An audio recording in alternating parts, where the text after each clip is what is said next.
Hi, I'm Beth Berry. I'm Vice President of Business Development for Real Green Software. We're based in Walled Lake, Michigan, and today I have part two of a great talk with Bill Nunan. Bill is the CEO of Real Green. He's just finished up his first year this spring. And in part one, we talked about everything exciting that happened in year one. And so this is more of a future-oriented focus, Bill. I've got a few questions that our customers have been asking me. Absolutely. Look forward to it. Okay, so you talked about the addition of Karen Maloney. She is our Vice President of Client Success. That's a role that we've never had at Real Green before. And I had shared, it was so frustrating for me to know we have such passionate, experienced folks in our tech support and training and onboarding, yet we would continue to learn from customers. And I think you did as well in your first year, that somehow we were still missing the mark. What's going to happen with the customer experience? Oh, absolutely, Beth. So it was great to have Karen join the team. As I mentioned in part one, deep experience in software. And I just, before we get into this conversation, just want to really define customer success. Customer success from our perspective is onboarding, how we introduce new customers to our solutions.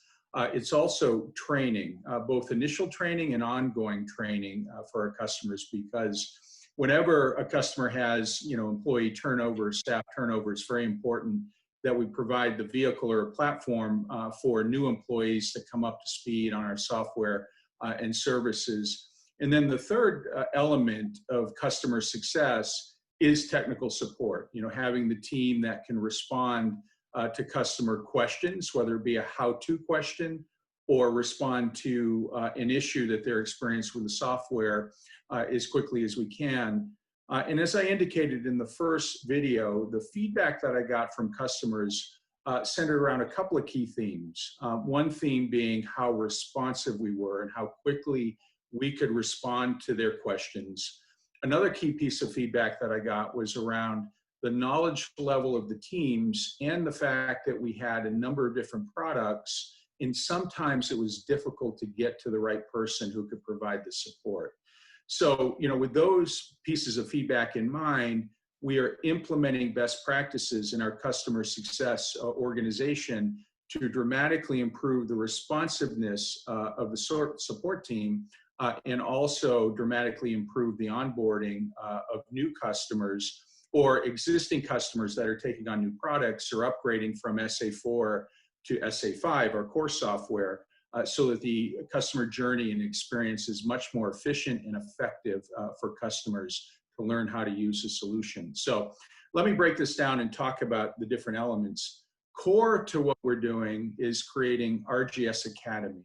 And RGS Academy will be an online platform where there's a tremendous amount of content available for customers, video content primarily that will support how-to questions. If they have a question on how to use the software for a particular function, like how do I launch a prepay letter or message or things of that nature, we'll have a very short video that details that out.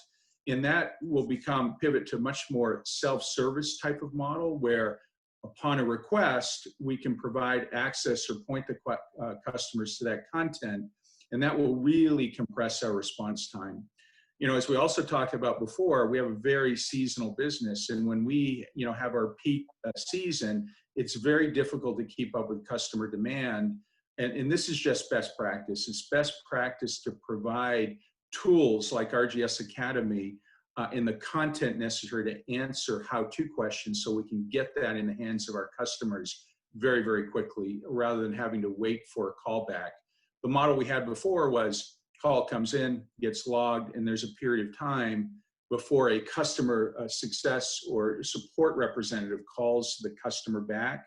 And unfortunately, that model is not conducive to getting down to single touch resolution, for our customers. So RGS Academy is a very important piece of our program moving forward. We expect to be in a position to launch that early next year, but we're going to be implementing pieces and parts of that sort of new support model between now and then. And I've given my team, a big, hairy, audacious goal of developing 1,000 video elements by the end of the year. We are well into that process right now. We're probably, around the 500 mark, but we're in a process of organizing that content into, an easy, accessible platform and putting the tooling in place that we can respond to customers very quickly through an online help form and things of that nature. So that's, a big element. Now let me talk about training. RGS Academy will, in addition to providing sort of answers to how-to questions, it also will have a tremendous amount of training content that will be packaged up into curriculum so that, a particular persona, as I call it, or type of user, whether it be a field technician or a sales representative or someone providing customer support, and our customer organizations can go get trained, complete that curriculum, and get certified on how to use the Real Green software and services that we have. So that's a very, very important piece of it.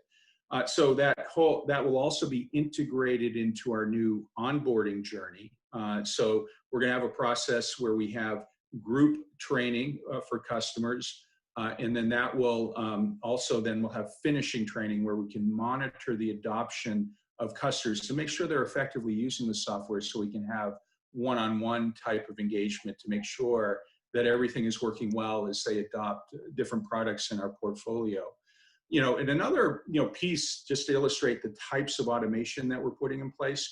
Historically, when we onboarded a customer, it's 4-hour sessions of sort of, training, which is very intensive, with the first session largely devoted to configuring the software and setting it up based upon the customer's specific, business and what they're doing, whether they be, a core lawn care customer, a landscape maintenance customer, or a pest control customer.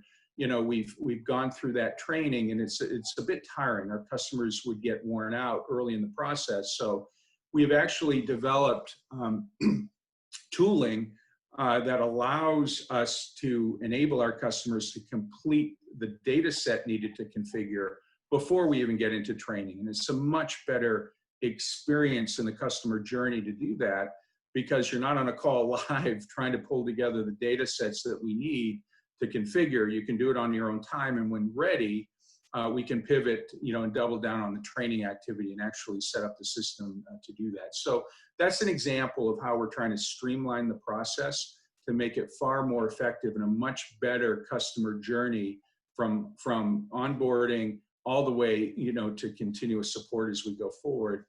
The other thing we're doing in our technical support or support component of customer success is setting up an N-tier system. And this is customary in software companies to have first-level support, second-level support, third-level support, so that, the very complex issues can be identified very quickly and get into the hands of the right people that can actually respond to that and address the issue that the customer has. So generally, first-level support is basic types of questions, and there can be how-to content that can be provided through RGS Academy. But we want to make sure that we're getting the customers to the right representatives at Real Green to address their issues. So this is an example of the type of work that we're doing.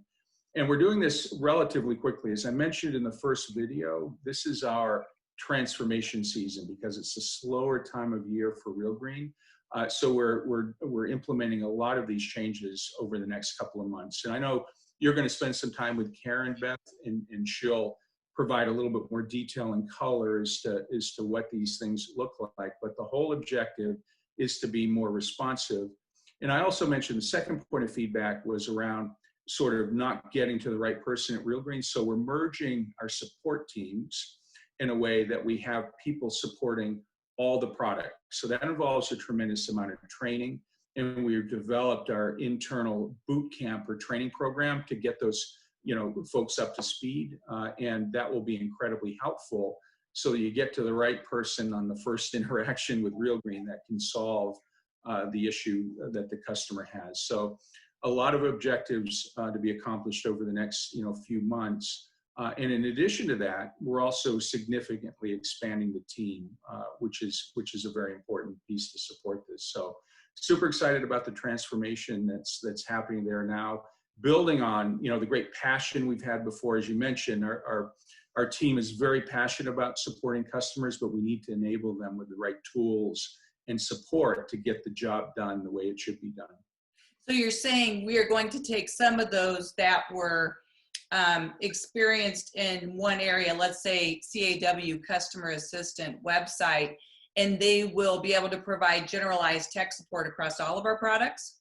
Yes, that's the objective. And we've been in the process for the last, I'd say 7 or 8 months in bringing those teams together. But it's critical that we, enable the team with the right training content doing that. And that's all the stuff that we've been setting up, to affect that convergence. Because sometimes a technical issue, given the integration of the products, it's not clear on first view whether it's a Service Assistant 5 problem or a customer assisted website problem or an automated marketing assistant problem. And that's why the cross training is so important. And it also emphasizes why we're very focused from an engineering point of view on strengthening the integration across those products as well. I'm really excited about the new onboarding. So it hasn't been that many years ago, probably 6 or so. Elizabeth Halavity and a couple of others were our on-site trainers. So if you purchased our software, they would travel on-site for a week. And those folks are still super users of our system. You really got a deep dive, but the problem was, as you know, there's a lot of turnover in key positions in this industry. And so when that person left, the owner would call us and say, hey, I need Elizabeth to travel back here because we didn't have a repository for that content. So that's very exciting that they will be able to self-serve this content. Yeah, that's a very important piece of the equation. So that's our core model. For very large customers that we're onboarding, we'll still put together a plan that will likely involve some level of in-person training, but that's very rare at this point. For the bulk of our new customers, this core model will be far more effective than what we've had before. And just having that curriculum and content continuously refreshed and available 24/7 is very important because people can complete the training at their own pace. They can complete the certification process. And again, it's going to take us a while to build this out completely, but that's the direction we're going in, with a launch planned early next year, but we're going to introduce pieces and parts of this over the next few months as we go forward. I'm excited to have Karen speak to our customers as well. She's telling me about some of the new metrics and what gets measured, gets managed. And I don't know that we've ever had metrics the likes of which Karen is putting into tech support. So that's very exciting. Yeah, it's very, very important that, obviously I mentioned before, like our customers, Net Promoter Score is the overarching metric that we're very focused on as an organization. All customer-centric organizations key in on that metric.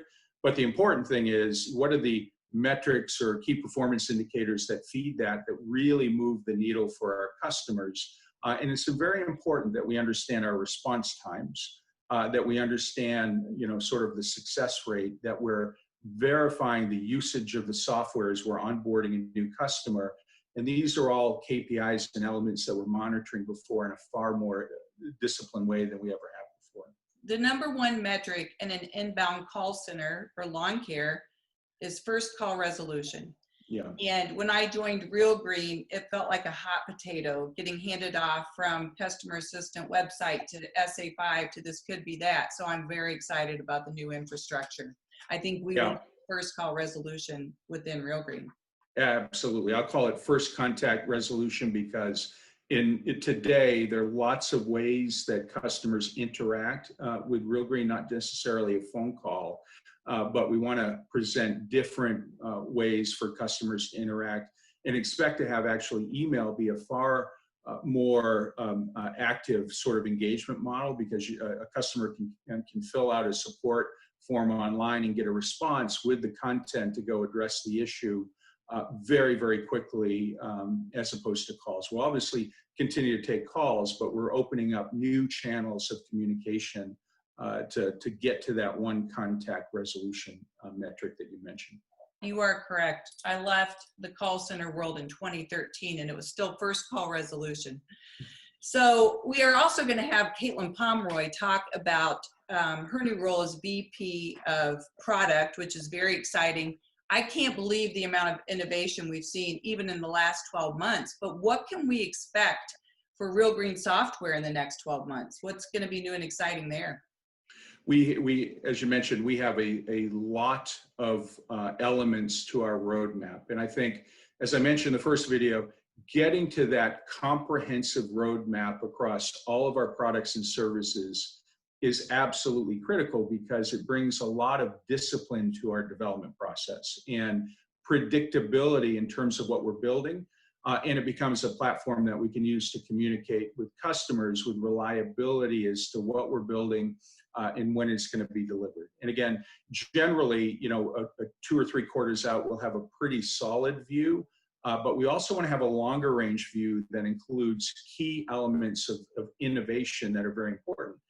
But to answer your question, over the next 12 months, there are a lot of key themes that we're working on. In the first video, I mentioned the notion of closing any remaining gaps between Service Assistant 4 and Service Assistant 5.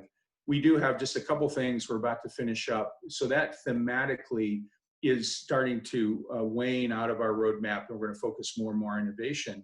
But I also don't want to downplay, there are a lot of differentiators today in SA5 over SA4. So in the aggregate, it's a far, far better product, even though it's delivered as a software as a solution, a software as a service platform. So, you know, that's, you know, a big shift that I talked about in the first video, but we're very close to sort of finalizing just a few remaining gaps that we needed to close.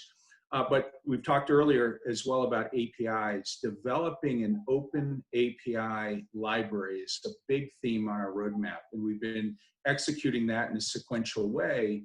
And that's very important, because what it will enable in the next 12 months is more third-party integrations or partnerships. And, you know, as you know, we've announced our LawnBot partnership a few months ago, which is key, a great automated bot basic selling tool for our customers. It drives a lot of efficiency in the selling process, but getting the API library built out will continue to allow us to integrate to third-party companies that support marketing, companies that do soil testing, integrating with QuickBooks and other accounting platforms, integrating with BI and analytics tools. So customers who want to have a more developed or sophisticated data set that they can run their business by will have access to that information.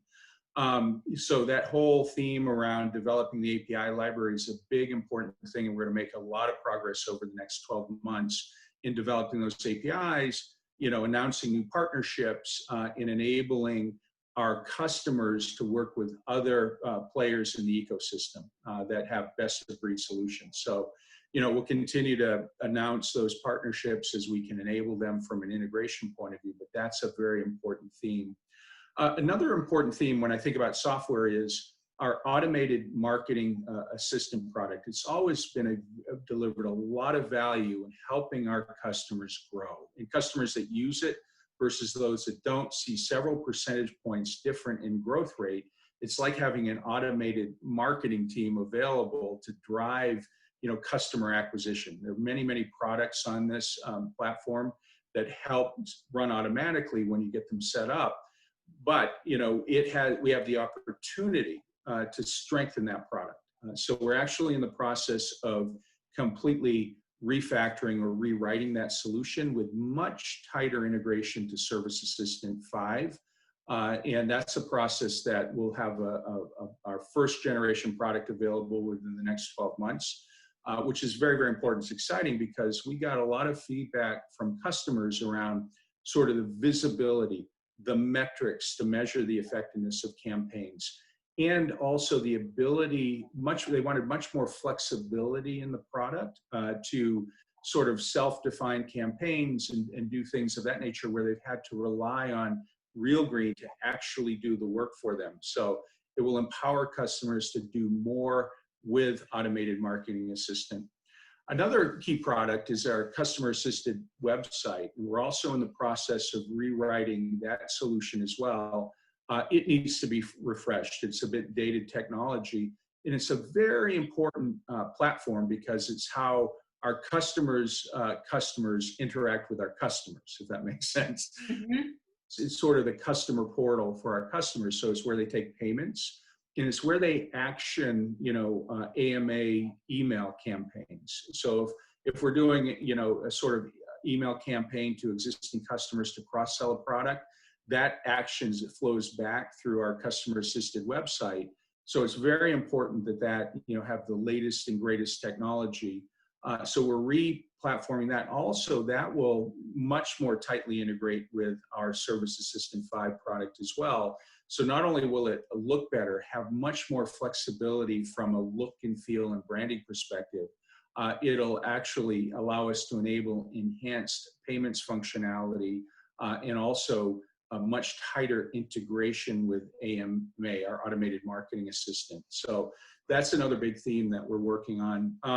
So we've got a lot of stuff, but it doesn't stop there. When you start to put together a long range roadmap, it's important that you sort of start now for things that you might be working on, 24 months out. And so we have projects underway today to sort of re-envision or reimagine or significantly enhance things like routing or developing mechanisms to track and optimize fertilizer and chemical usage, or developing tools to help our customers drive higher retention, which is very, very important in the green industry.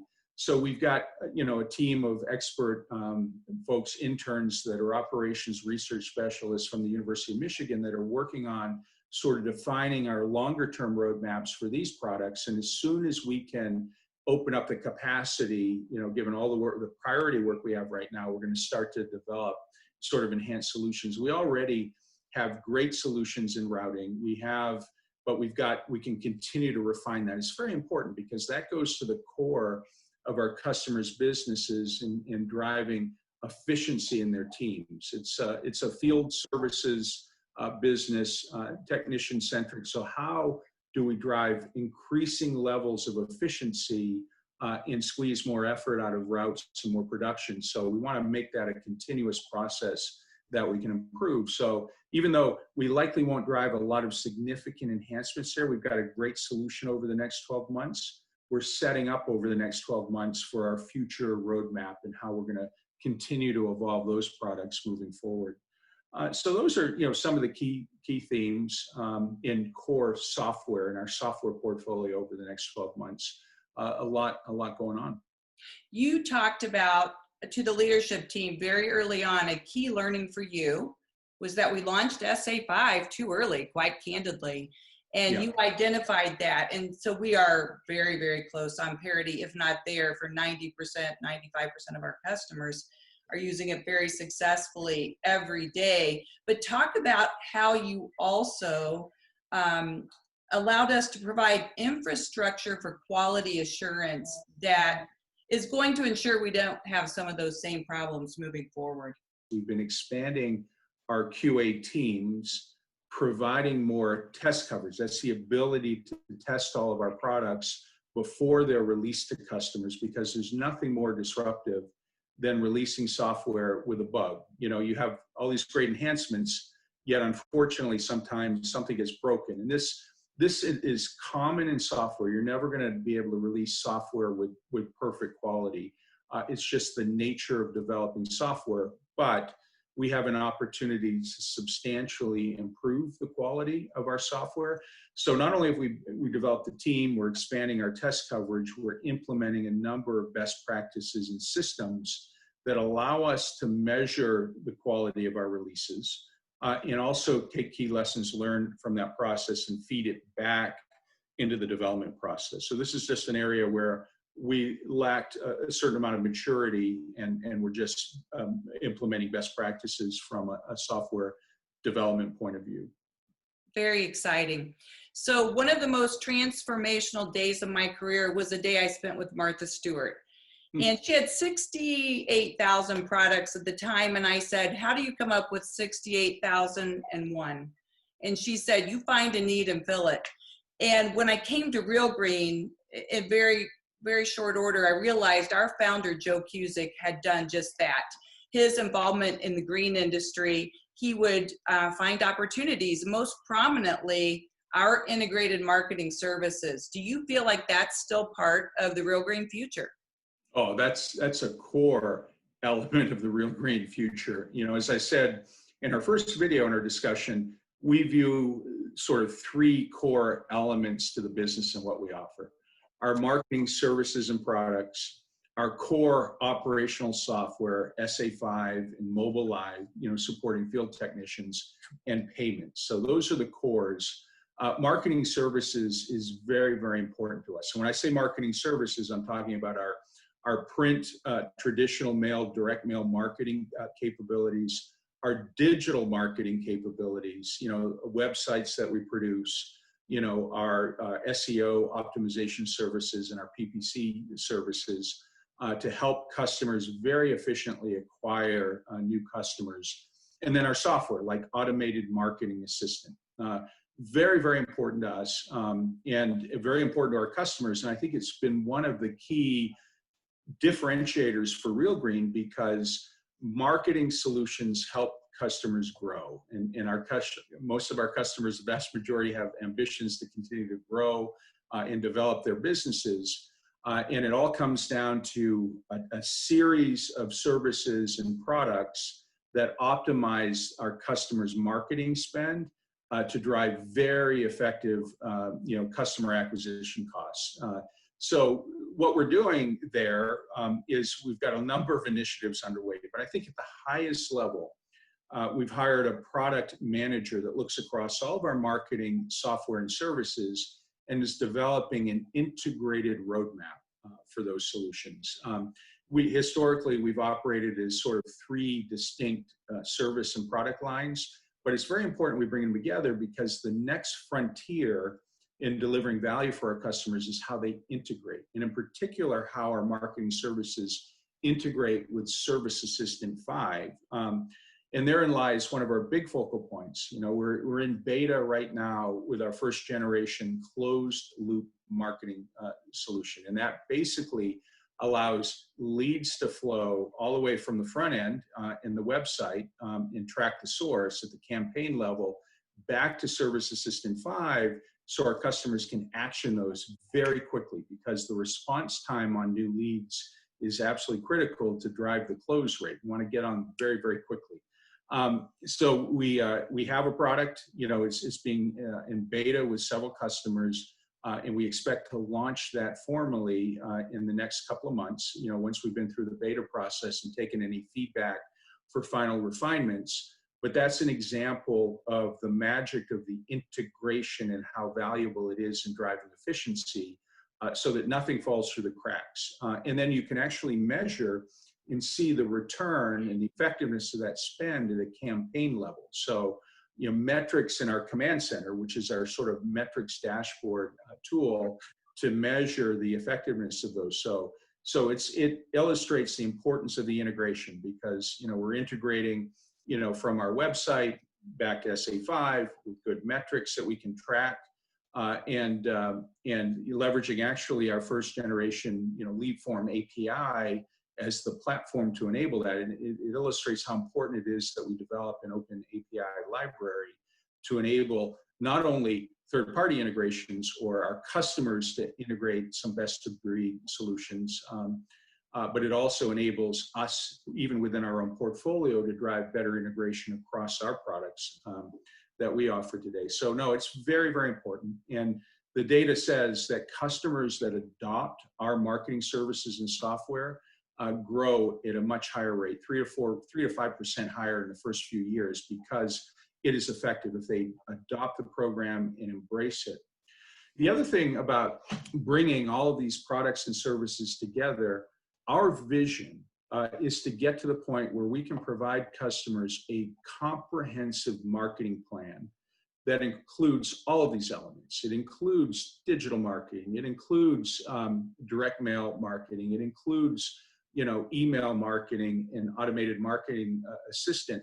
How do you bring that all together with a lot of brand consistency, a true omni-channel marketing solution, and then basically manage the spend across those different categories to maximize the effectiveness? So we are driving towards this vision where we can provide an annual plan, because the most of our businesses, many of our customers have very seasonal businesses, and there's a marketing and sales cycle, there's an operational cycle, there's a maintenance cycle, take a break and then come back and do it again. But the marketing has to be threaded in there, and there are distinct campaigns across those different marketing solutions that are very important.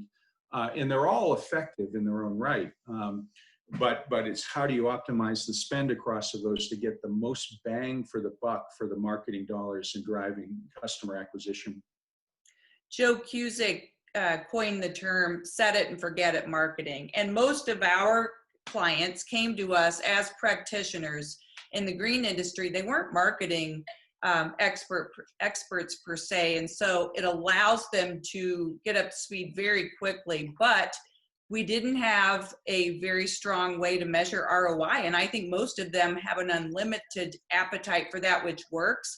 But prior to closed loop, we really didn't have a way to illustrate that. Yeah, it's important. That is important to demonstrate the return and make sure that the investments are going to the marketing activities that drive that highest return. And that's why that closed loop is very, very important. And it certainly helps us. We want to be able to prove the value of the spend to Real Green and demonstrate sort of hard numbers. What did that customer cost to acquire? And is it below whatever the company's particular threshold is? And companies have varying appetites for spend on a per customer basis. But that's really what we're driving to. And then it also allows testing as well. We can try different campaigns and see what's effective. We call it A/B testing, and then put more investment in the more effective types of campaign activities that drive growth. But central to that too is not only the front-end marketing solutions, it's the database inherent in Service Assistant, and having a good core set of customers that you can upsell or cross-sell new products to, but also prospects that can be marketed to as well to generate new business. So our aim is to tighten up that entire system and make it far, far more effective. The products have always done very well independently, and it's just going to get even better when we bring it all together in a more seamless fashion. In 1992, we sold ChemLawn to TruGreen. We only had 12 acquisition source codes.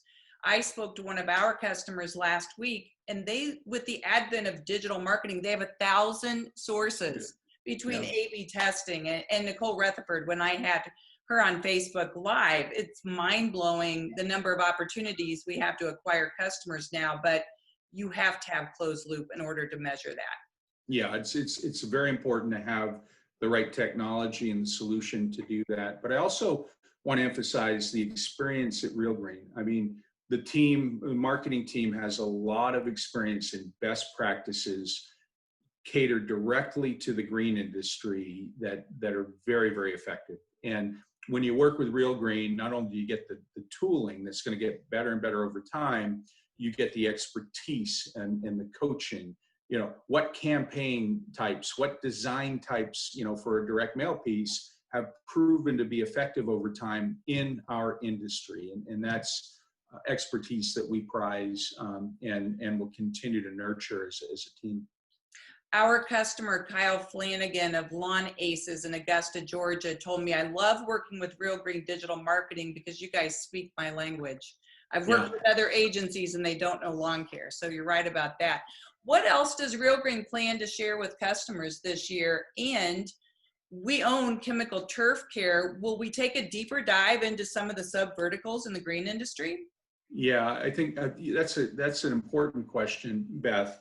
One of the things, when I joined the organization and we instituted product management, which also product management operates too from a strategy point of view. It's like, trying to understand this green industry was one of my first goals and objectives. And we literally went out and profiled, over 30,000 websites, and we continue to profile websites. And what we're really trying to understand is by prospect size, what services do customers offer? Because, there are certainly pure play fertilization lawn care businesses, but many, many businesses offer multiple service types. Fertilization lawn care, landscape maintenance, mowing, landscape design build, pest control. So, it's a very, complex space to understand. And what we wanted to make sure we were doing was putting our investment behind the solutions and products that are most relevant to customers through the lens of fertilization lawn care, which is our core. That's where Joe Cusick came out of that business. The first generation of Real Green really focused on that. And over time, we've been building into these different, adjacent markets and service profiles. Cutting to the chase, what we learned through that analysis is there's a certain level of service affinity to fertilization lawn care. So if fertilization lawn care is going to be our core, how do we build out the product to strengthen the fit for customers that do multiple services? And what we learned through that process is that highest affinity is arbor. The second highest affinity is mowing. Third highest affinity is landscape maintenance. Fourth highest affinity is landscape design build. And then the fifth is pest control. And we're just operating in that sort of sequence because we know by operating in that sequence, we are strengthening our product for customers that center on fertilization lawn care. We have a great sort of outside pest control solution today, and we'll get better and better at that over time, but we've got to approach this in a disciplined way to strengthen the solution, for customers that do multiple service types. So fertilization lawn care will continue to be the core, but over time, we're going to build that out. So our near-term priorities, if we look out over the next 12 months, is to strengthen our fit in mowing and landscape maintenance. And by that, I mean, we support a number of these customers today, but we're going to get better. We're going to get better at estimating. We're going to get better at proposal generation. We're going to get better at reporting with specific elements of the solution that really strengthen Service Assistant 5 and Mobile Live for those service types. So, and then we're going to keep doing that. We're just going to keep building out in the green industry and strengthen over time, but we have to do it in a more disciplined, focused way than we have before, because we have to finish things, get it right before we move on. And what's great about the field services software in the green industry is customers can adapt their practices a little bit and use the software effectively today, but it will just strengthen the fit over time, improve the value proposition for customers, and that's just the natural evolution. So we've got great software today. It's just going to get better in terms of fit and supporting customers in the green industry. There's a lot of work still to do. Yes, there is. So I've really appreciated the cultural elements you've brought to Real Green. I was reading something this weekend about companies that are struggling with the work from home model really didn't have good culture to begin with. And if you didn't have it before, it's going to be tough to do it now. So I'd like to invite you back and talk about that another time, but let's talk about the flag behind your desk. Because when you brought these in, you got all of us a Real Green flag, and you said, we're going to take team pictures and when you go to clients and trade shows. And to be honest, I thought it was a little bit hokey, and no one's had more fun with it than I have at trade shows with key prospects, celebrities. It's been a blast. And mine isn't on the wall because I have to keep it in my car for when I see a celebrity. Yeah, absolutely. And I'm very disappointed that you didn't get that flag picture with Michael Jordan. But I knew you were going to say that. We'll work on that next time. But you're the best, Beth. You've really embraced this, and you don't hesitate to seize the moment and take an opportunity. But why did I do this? Culture is very important. People on my team are passionate about Real Green, and there's no better way to show the passion about Real Green than to fly the flag. It's a great symbolic gesture, and I love the pictures. We can celebrate that. And folks who participate in this process, we put their name in a drawing at the end of the year for $1,000 to their favorite charity. But I just love seeing the flag. And when we could travel, people would take pictures all over the place. If someone was traveling to the Grand Canyon, we'd get pictures. So it's nice to see the Real Green flag all over the country and several international trips as well. But my favorite theme is when the flag is flown in front of the competition, just to demonstrate that we're committed to providing a better solution than they are. And those are the best. I give extra points for folks that go out of the way to do that. And I've gotten some great ones from conferences like GIE or the conference. It's been good to see that happen as well. So no, it's just important that we all take great pride in Real Green, what we stand for as an organization, and it's one element of a culture system that we can talk about later. But it's very important to drive team engagement, which is very important when you're going through a period of a lot of change. Some people struggle with change, but you gotta lean on the values and what we're trying to accomplish for our customers. And elements of the culture system are geared directly towards that objective, like the flag. So what are you up to this week? What is a week in the life for Bill Nunan right now, early August? Early August, right now we've got, as I mentioned, a lot of transformation initiatives underway. So it's very important that we stay focused on the transformation. We talked about customer success. In the first video, I talked about the importance of us sort of migrating our server infrastructure to a private cloud solution. So we've got some big media initiatives that we're working on, but it's also our budget season. We're on a fiscal year that ends, at the end of September. So it's very important that we get a thoughtful budget together that encapsulates all the investment requests that we have for the board. So we're very focused on our planning process right now to make sure we're building the best case for incremental investment to help expand the team and do what we need to do to support customers. So that's been a big focus. We got a few more weeks to get our core plan together, and the team has been working through that. And it's now everybody's involved in this in a far more disciplined way than we have before, because I lean on my functional leaders to own their respective domains, to make sure they're articulating what their investment needs are, and that we're rolling that all together in a very thoughtful, systematic way. Very cool. Well, we will have you back again to talk about culture. Thank you for the straight talk, and enjoy your week. Thank you. You too, Beth. And I appreciate you conducting these interviews and series. I'm excited about where we are as a business, and can't think of a better industry to serve right now. It's a great industry, and super happy to be here. Very excited. Talk to you soon. Thanks, Beth. Have a great afternoon.